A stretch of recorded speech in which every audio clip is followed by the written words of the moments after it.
আমার বন্ধুরি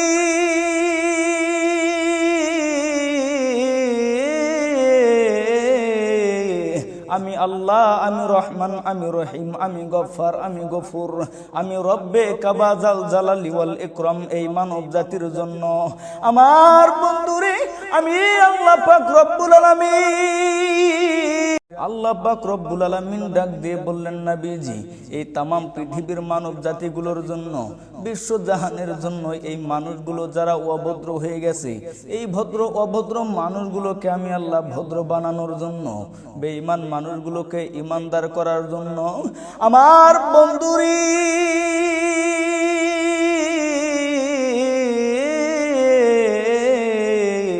আমি আল্লাহ, আমি রহমান, আমি রহিম, আমি গফফার, আমি গফুর, আমি রব্বে কাবা জাল জালালি ওয়াল ইকরাম। এই মানব জাতির জন্য আমার বন্ধুরে আমি আল্লাহ পাক রব্বুল আলামিন দুইটা নিয়ামত, দুইটা বরকত এই মানব জাতির জন্য পাঠিয়ে দিছি। নাম্বার 1 বুরহান নামক নবী, আর এই নবীর উপরে কোরআনুল কারীম আমি আল্লাহ নাজিল করে দিছি। আর দুনিয়ার কোন মানুষ, কোন ব্যক্তি, কোন বান্দা যদি আমি আল্লাহর এই কোরআনুল কারীমের ডাকে সাড়া দেয়, আল্লাহ রব্বুল আলামিন বলেন আমি আল্লাহ তাদের 2টা পুরস্কার দিব। আল্লাহ বলেন, ওয়াল্লাহু ইয়াদউ ইলাল জান্নাতি ওয়াল মাগফিরাহ বিইذনিহি ওয়া ইউবাইয়িনু আয়াতিহি লিন-নাসি লাআল্লাহুম ইয়াতাযাক্কারুন। আল্লাহ বললেন, নবীজি तमाम পৃথিবীর মানুষগুলোকে আমার পক্ষ থেকে জানিয়ে দাও নবী গো,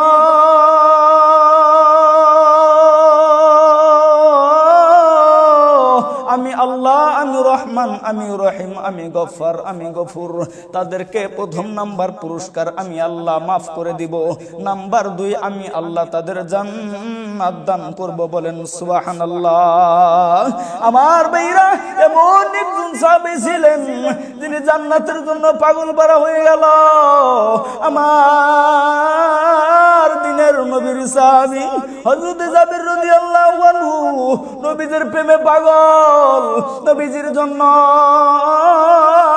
জীবন দেওয়ার জন্য পাগল হয়ে গেছে। আমার বন্ধুরি, আমার নবী যখন খন্দকের যুদ্ধের সময়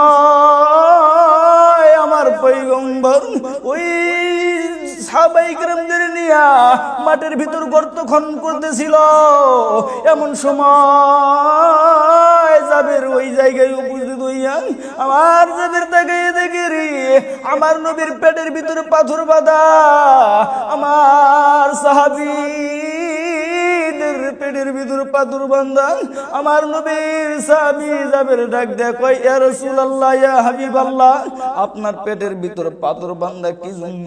আল্লাহর পয়গম্বর ডাক দিয়ে কয়, জাবির রে, দ্বীনের খেদমত করার জন্য, আল্লাহর কোরআনের কথাগুলো বলার জন্য আমি নবী বলে দিলাম রে জাবের, আমি পয়গম্বর দ্বীনের খেদমত করার জন্য 2 দিন যাবত কিছু খাই না, আমার পেটের ভিতরে পাথর বাঁধা দেখতে পাইতেছ।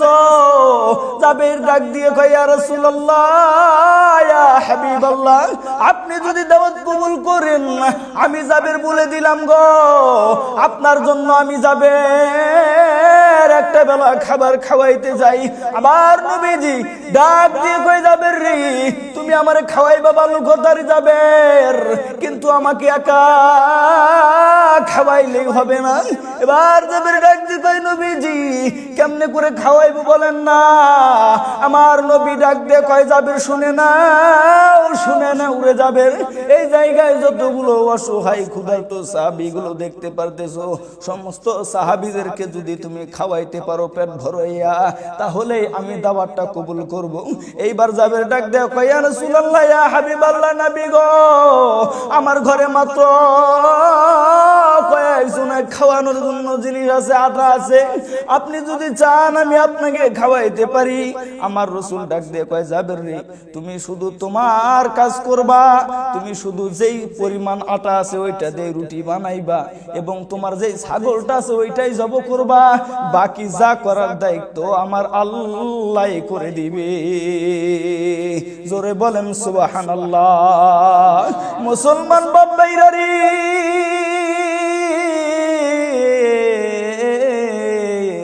এইবার জাবের এই কথা বলার সঙ্গে সঙ্গে নবীজির দরবার থেকে দৌড় মারিয়া বিবির কাছে যাইয়া ডাক দিয়ে কয়, বিবি গো, আমি আমার নবীজিকে দাওয়াত করে আসলাম খাবার খানানুন খাওয়ার জন্য, কিন্তু এই শর্তগুলো দিয়েছে। এবার বিবি ডাক দিয়ে কয়, স্বামীজি আপনি সবকিছু প্রস্তুত করার জন্য রেডি হইয়া যান, আমার সন্তান দুইটা মাসুম বিল্লাহ আর আব্দুল্লাহ, মাসুম বিল্লাহ ছোট, মারুফ বিল্লাহ বড় ভাই, এরা যে ছোট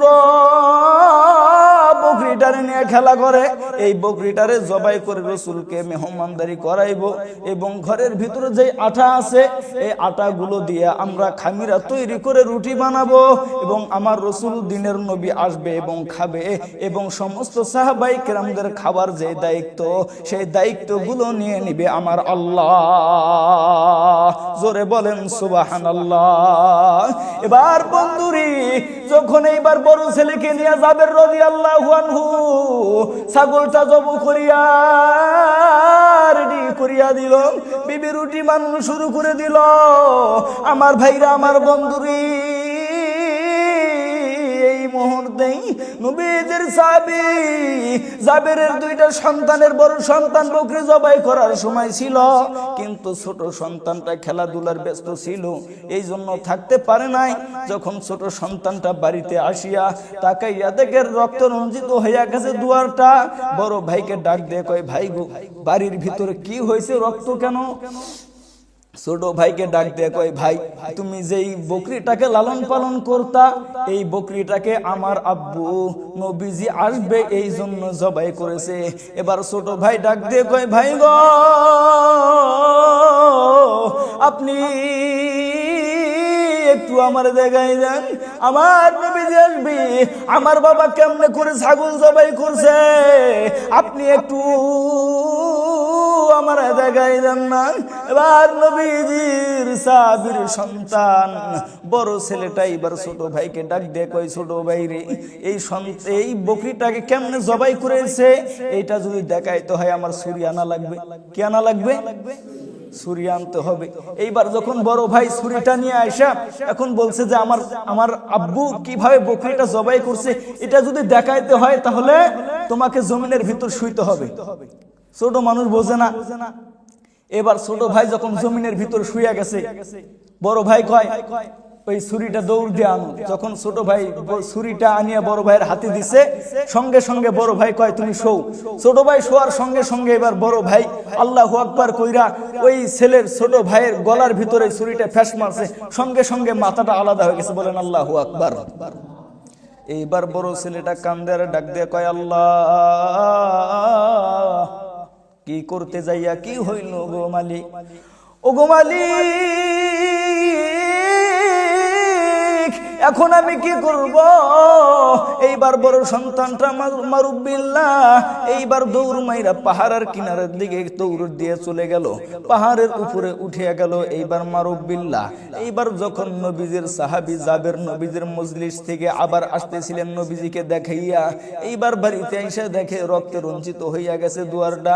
এইবার স্বামী ভাবলেন, জাবের ভাবলেন যে হয়তো বকরির রক্ত, কিন্তু না না না, ওগুলো কিছুই বকরির রক্ত ছিল না। একটু সামনের দিকে আগাইয়া দেখে ছোট সন্তান মারুফ বিল্লাহ আর নাই, মারুফ বিল্লাহ আর নাই, মাসুম বিল্লাহ মারুফ বিল্লাহরে জবাই করিয়া দৌড় দিছে পাহাড়ের কিনারার দিকে। এইবার বড় ছেলের দিকে ডাক দিয়ে কই, বাবা গো, তোমার কি বিবেক নাই? তুমি কেন ছোট ভাইকে জবাই করলা? বড় ভাই আরো জোরে দৌড় দিল, জোরে করে দৌড় মাইরা পাহাড়ের উপর উঠতে ধইরা হঠাৎ করে পাহাড়ের সাথে হুচুট খেয়ে পড়ে গিয়ে বড় ভাই ইন্তেকাল করলো। এইবার নবীজির সাহাবী জাবের কান্দে আর ডাক দিয়ে কয়, আল্লাহ গো, আমার বাড়িতে রাসূল আসবে, আপনি কোন মহামারীর ভিতরে ফালাইলেন, আনন্দের মুহূর্তে কেমন পরীক্ষার ভিতরে ফালাইলেন। ওগো আল্লাহ, এই কথা বলিয়া ছোট সন্তানের লাশটা এইবার ঘরের ভিতরে নিয়ে গেল। এইবার ছোট সন্তানের লাশটা দেখিয়া বিবি ডাক দিয়ে কয়, স্বামী গো, কেমন করে আমার সন্তান মরলো। এইবার স্বামী ডাক দিয়ে কয়, শুধু আমাদের ছোট সন্তানই মরে নাই। ডাক দিয়ে কয়, স্বামী তাহলে আমাদের বড় সন্তান কই গেল? সমস্ত ঘটনা আমি বিস্তারিত বলবো না, সংক্ষিপ্ত সময়ের মধ্যে বলে দিব। এইবার যখন নবীজির সাহাবী স্ত্রীকে ডাক দিয়ে কয়, বিবি রে, আমার ছোট সন্তানকে বড় সন্তান জবাই করিয়া দৌড় মারতে গিয়া পাহাড়ের কিনারে পলানোর জন্য পাহাড় থেকে হুচট খায়া পইরা বড় সন্তানটাও মরে গেছে। এবার যুবক বন্ধু, এইবার সাহাবী কান্দে, সাহাবীর স্ত্রী কান্দে, আর ওই সন্তানগুলোকে নিয়া একটা ঘরের ভিতরে চটাই দিয়ে ঢাকিয়ে রাখলো। এইবার বিবিটা ডাক দিয়ে কয়, স্বামী গো, আমার সন্তান মরে মরুক, আমরা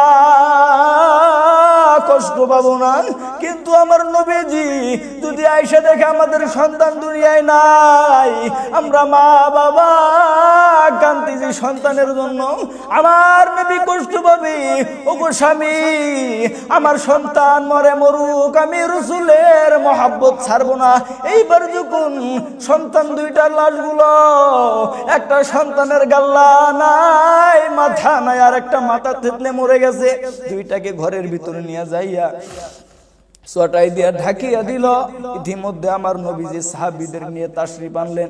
এবার নবীজিকে যখন ওযু করাইয়া ঘরের ভিতরে খাবার খাইতে দিল, যখন খাবার শুরু করবে তখন ফানাজিরে জিব্রাইলের মাধ্যমে আল্লাহ পাঠাই দিল, আমার নবী যেন এই সন্তান দুইটাকে ছাড়া খাবার না খাই। বলেন সুবহানাল্লাহ। এবার নবীজি ডাক দিয়ে কয়, আল্লাহ গো, কেন আপনি খাইতে মানা করলেন? এইবার ডাক দিয়ে কয়, ও পয়গম্বর, আপনি যেই বাড়িতে দাওয়াত খাওয়ার জন্য আসছেন, এই বাড়িতে দুইটা সন্তান আছে, এই সাহাবীর এই সন্তান দুইটাকে ছাড়া আপনি খাইতে পারবেন না, এটা আমি আল্লাহর অর্ডার। এই কথা বলার সঙ্গে সঙ্গে এইবার নবীজি ডাক দিয়ে কয়, জাবের রে, তোমার সন্তানগুলোকে আনো, একসাথে খাবার খাবো। এইবার জাবের কান্না করে ডাক দিয়ে কয়, নবীজি গো, আমার সন্তানগুলো মিথ্যা কথা বলিয়া কোথায় যেন গেছে। জাবের রাদিয়াল্লাহু আনহু বলে, আমার সন্তানরা কোথায় যেন খেলাইতে গেছে। এইবার নবী ডাক দিয়ে কয়, তোমার সন্তান ছাড়া আমি খাবো না। এইবার জাবের কান্দে আর ডাক দিয়ে কয়, আমার সন্তান কই যায়, যাক নবীজি আপনি খাবারটা খান। এইবার নবীজি ডাক দিয়ে কয়, জাবের রে, আমি তোমার সন্তানকে যারা খাইতে পারবো না, কারণ এই কথাটা আমার না, এই কথাটা হলো আমার আল্লাহর অর্ডার। জোরে বলেন সুবহানাল্লাহ। মুসলমান বন্ধুরে আমার, এইবার যখন এই সাহাবী কান্না করে, নবীজি ডাক দিয়ে কয়, জাবের তুমি কান্না করো কেন? জাবের স্ত্রী পাশের করতে কি সমস্ত ঘটনা খুলিয়া বলল। আমার নবী দিনের নবী কামলিওয়ালা চোখের পানি জারিয়া ডাক দিয়ে কয়, কই রাখছো তোমার সন্তান, আমারে একটু দেখাও না। এইবার জাবের যখন নবীজিকে নিয়ে সাহাবায়ে কেরামদের নিয়ে ঘরের ভিতর যেই জায়গায় সন্তান দুইটার লাশ আছে ওখানে শুয়াইয়া দিল। ইতিমধ্যে পয়গম্বর আল্লাহর অনুমতি নিয়ে কি যেন কানে কানে বললো সন্তানদের, আর ডাক দিয়ে কয়, ও এইভাবে তিনবার যখন বলিয়া বলছে, আল্লাহর ওয়াস্তে খাড়া হইয়া যাও, তোরা আমার সাথে একসাথে খাবার খাবি। আমার বন্ধুরি, আল্লাহর কসম করে বলি, নবীজির এই কথা বলা দেরি হইয়া গেছে, কিন্তু সন্তান উঠতে দেরি হয় নাই। বলেন আল্লাহু আকবার। সঙ্গে সঙ্গে সন্তানগুলো উঠিয়া এইবার নবীজির সাথে খাবার খাইলো। আর নবীজি ঘোষণা করিয়া দিল, কিয়ামতের দিন যদি সমস্ত মানুষগুলো পরিবার সহ জান্নাতে যায়, তাহলে সর্বপ্রথম জাবেরের পরিবার সহ জান্নাতে যাবে। বলেন সুবহানাল্লাহ। আরো জোরে বলেন সুবহানাল্লাহ।